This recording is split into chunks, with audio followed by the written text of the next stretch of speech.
स्वागत है आप सभी का हमारे स्पेशल शो पल्स संवाद में। मैं हूं आपके साथ सुहानी बहुगुना।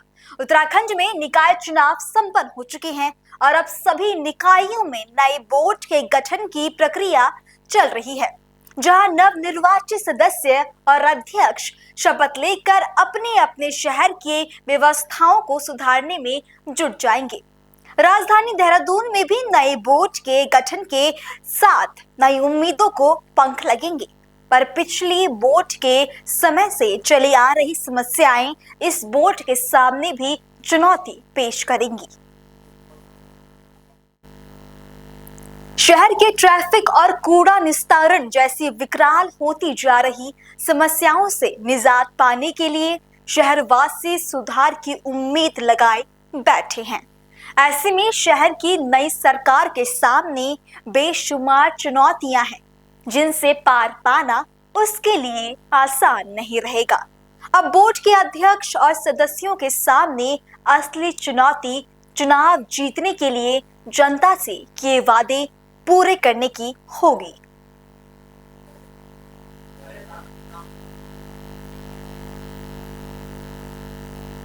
देहरादून नगर निगम में आए दिन रिश्वतखोरी और भ्रष्टाचार का मुद्दा भी गर्माता रहता है।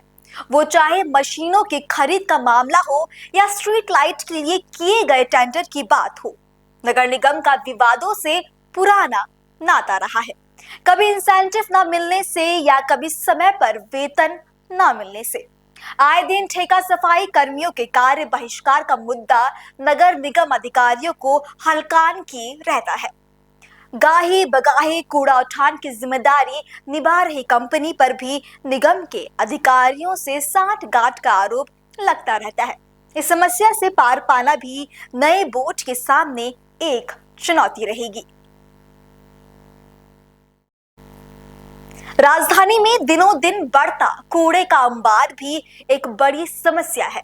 स्वच्छ हवा में सांस लेना हर नागरिक का अधिकार है, लेकिन इस शहर की हवा दिन प्रतिदिन प्रदूषित होती जा रही है। इस दिशा में समाधान ढूंढना भी निगम का एक अहम काम होगा, ताकि शहरवासियों को ताजगी के साथ साथ दुर्गंध रहित प्राणवायु मिल सके।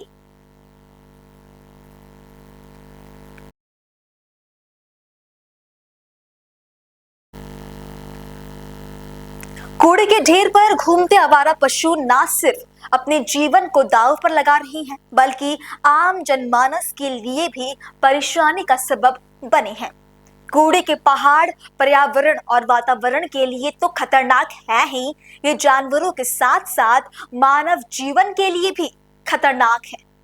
स्ट्रीट लाइट का मुद्दा भी इस शहर की एक प्रमुख समस्या है। राजधानी के कई मोहल्ले अंधेरे में डूबे हैं। पिछले साल भी इस समस्या को लेकर लोग सड़कों पर उतरने को मजबूर हुए थे और इस साल भी स्थिति में कुछ ज्यादा बदलाव नहीं आया है।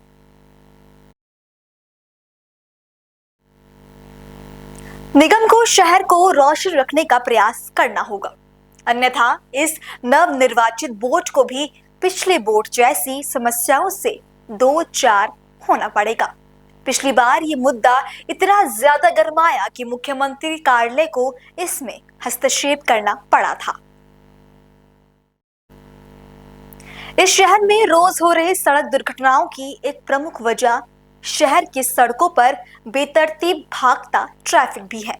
ट्रैफिक पुलिस के साथ मिलकर नगर निगम भी इस समस्या के साथ साथ पार्किंग की समस्या का भी हल खोजने में लगा हुआ है।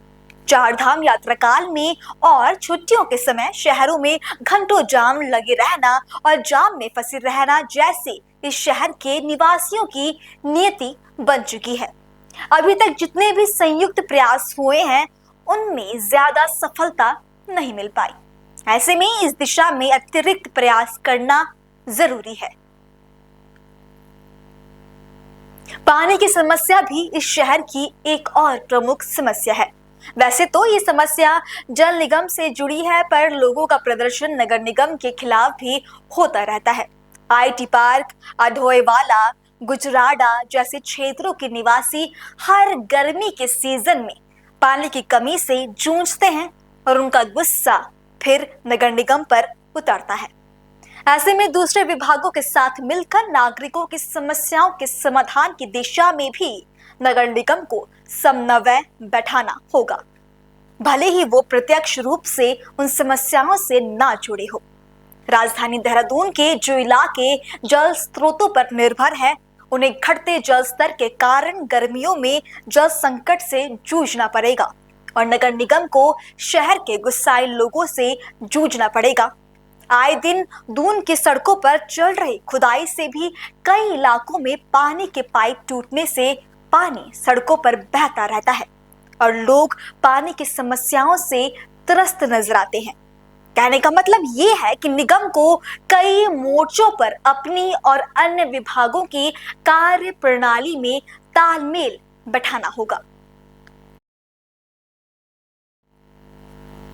अब बात एक ऐसी समस्या की करेंगे जिससे लोगों का जीवन दूभर हो जाता है और जीवन दांव पर लग जाता है। बरसात के सीजन में उफनते बरसाती नालों और नदियों में समाकर कई जिंदगियां काल के गाल में समा जाती है। बरसात के मौसम में निगम की सारी तैयारियां और व्यवस्थाएं आए साल ध्वस्त हो जाती हैं। आने वाली बरसात में भी इस समस्या से निगम को दो हाथ करने की तैयारी शुरू से ही करनी होगी, वरना उसे हर साल की तरह इस बार भी जनता के कोप का भाजन बनना पड़ेगा। ड्रेनेज सिस्टम और जल भराव पर बोर्ड मीटिंग्स में अब तक जमकर हंगामा होता आया है। राजधानी की अनगिनत समस्याओं के बीच अभी देखना दिलचस्प होगा कि नया बोर्ड इन समस्याओं से पार पाने में क्या रणनीति अपनाता है, ताकि वो शहरवासियों की उम्मीदों पर खरा उतरकर दिखा सके। आज के प्रोग्राम पल्स संवाद में बस इतना ही। हम आपको छोड़ जाते हैं इस सवाल के साथ कि आखिर करना क्या चाहिए जो राजधानी समस्याओं की नहीं बल्कि सपनों की राजधानी लगे। अपनी प्रतिक्रिया और सुझाव हमें जरूर साझा करें। कल मिलेंगे एक और संवाद के साथ। तब तक के लिए मुझे दीजिए इजाजत। देश और दुनिया की ताजा तरीन खबरों के लिए आप देखते रहें पल्स 24 न्यूज। नमस्कार। नमस्कार, आप देख रहे हैं पल्स 24 न्यूज और मैं हूं आपके साथ सपना पांडे। चलिए रुक करते हैं इस वक्त की 20 बड़ी खबरों की ओर। बांग्लादेश की फेमस एक्ट्रेस महर अफरोज गिरफ्तार, देश के खिलाफ साजिश रचने का आरोप। आज अहमदाबाद में होगी जीत अडानी और दीवार शाह की शादी। शांति ग्राम में होगी गुजराती रीति रिवाज में शादी। 7 फरवरी को दोबारा रिलीज हुई सनम तेरी कसम, बिके हजारों टिकट्स। उत्तराखंड में महापौर समेत 100 पार्षद आज लेंगे पद और गोपनीयता की शपथ। इस दौरान सीएम धामी भी रहेंगे मौजूद। ट्रेन में प्रेग्नेंट महिला के साथ दुष्कर्म, चिल्लाई तो बदमाशों ने गेट से फेंका बाहर। सीएम योगी ने किसान मेले का किया उद्घाटन, कहा आत्मनिर्भरता से ही विकसित होगा उत्तराखंड। भारत इंग्लैंड खिलाड़ी भुवनेश्वर पहुंचे, बारबाडी स्टेडियम में अभ्यास से पहले सुरक्षा कड़ी। बीजेपी नेता इल्तिजा मुफ्ती ने उमर अब्दुल्ला पर साधा निशाना, कहा एनसी सरकार से पूछना चाहती हूं कि आपके मुंह पर ताला क्यों है। आगरा में पुलिस पूछताछ के दौरान युवक की मौत, परिवार ने पिटाई का आरोप लगाते हुए किया प्रदर्शन। अलास्का में बेरिंग एयर का सेसना विमान लापता, 10 यात्रियों सहित सर्च ऑपरेशन जारी। उत्तराखंड में महंगी हो सकती है बिजली, 27 लाख उपभोक्ताओं की जेब पर बढ़ेगा भार। उत्तर प्रदेश में अगले 2 दिन में बारिश की उम्मीद, आईएमडी ने जारी किया अलर्ट। ऑनलाइन फूड डिलीवरी करने वाली कंपनी जोमेटो बदलने वाली है अपना नाम। जोमेटो का नाम बदलकर इटर्नल लिमिटेड होगा। दोनों देशों के बीच अटूट दोस्ती, पाक के राष्ट्रपति जरदारी से मुलाकात के बाद बोले शी जिनपिंग। दिल्ली मेट्रो से हटाएगा ऐशोराम से जुड़े विज्ञापन, वायरल तस्वीरों पर डीएमआरसी ने लिया एक्शन। अमेरिका में हिरासत के दौरान खाने को दिया जाता था बीफ, मौत के मुंह से वापस आए लोगों ने सुनाई आपबीती।